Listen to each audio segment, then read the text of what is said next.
What is the best way to build that early railroad retirement income bridge?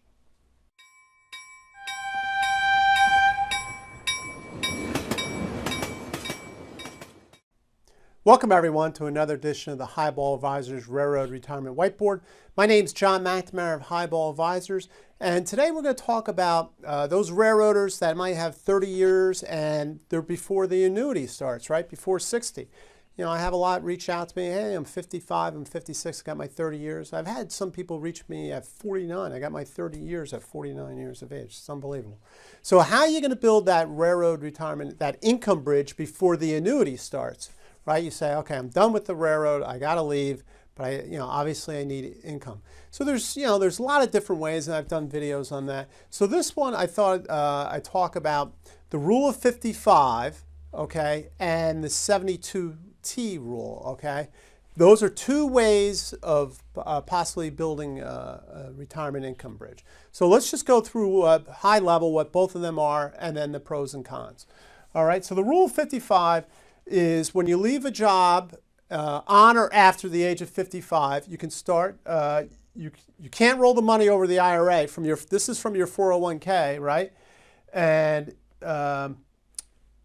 so you can start taking distributions from your 401k, all right? But it's only the recent 401k. So if you have multiple 401ks from different employers, it's only the recent one that you can take from the rule of 55. And what does that mean? So if you're, normally you wouldn't be able to take any money out unless you reach the age of 59 and a half. All right, with the rule of 55, they're saying, oh no, you can take it out at 55 from your 401k, but only your recent employer, and there will be no 10% penalty. All right, now they're going to withhold 20% income tax on any distribution as you distribute it out. So that might or might not be a good number. We don't know. Until you look at it. And the plan has to allow it, right? The plan has to allow for the rule of 55. Make sure that you get that out. I have to believe that they would. I mean, a lot of railroaders, like I say, can leave. So that's the rule of 55. Now, the other one is the rule of 72T, okay? And that's just an IRS code or whatever. So it's tax penalty-free withdrawal from an IRA or 401k. So it doesn't limit like this one where it's only the last previous employer. For IRA or 401k, as a series of substantially equal periodic payments, right? Great IRS terms.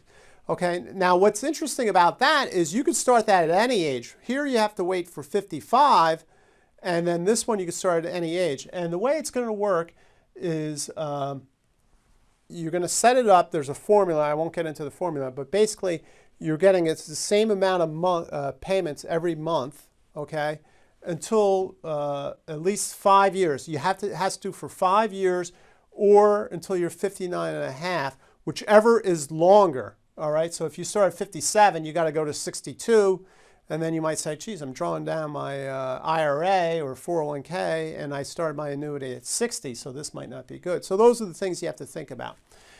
So here's some of the pros and cons, right? The rule of 55 allows withdrawals of any amount, right? So this is a set amount. Every month you're going to say, I need, I set it up so I have X amount every month. And this is any amount that you want, right? So if you need a lump sum for something, that might be, rule of 55 might be the way. And then the 72T payments must be continuous for 5 years. Versus the rule 55 where you can say, hey, I'll stop it. I can stop at any time. So going back to this, what I was saying, you might have to go out to 62 depending upon when you start the 72 distributors or 63, who knows. Here, rule 55, you just stop it, all right? So that's something to think about. And then there's really harsh penalties on the 72T. If you miss any of these payments, okay, there's a 10% penalty on not only those payments, but all the previous payments that you made. So you have to go the 5 years, okay, or 59 and a half, whichever is later. Okay, so that's very important. So the point I'm saying here is if you said, I'm going to start this at 52, and go 5 years. No, I got to go out to 59 and a half. So I got to do 7.5 years of these payments. So that's something to think about. But anyway, I just wanted to bring up to your attention 2 possible ways of building that early railroad retirement bridge, right? Multiple other ways. But you have your 30 years in, you have a lot of options now. And these are the type of things that you want to be thinking about if you say, I got my 30, I'm looking to leave the railroad. All right, so I hope you found this video helpful. If you're at or near retirement and you want to think about building that early railroad retirement bridge, reach out to me. We'll go through the boarding for railroad retirement process, see what that looks like. All right. Click on the subscribe button to subscribe to my YouTube channel. I really do appreciate that. Share it with other railroaders. That's great. And click on the notification bell to get the latest video. So until next time, everyone, please stay safe, stay on track, and take care. So long, everybody. Bye.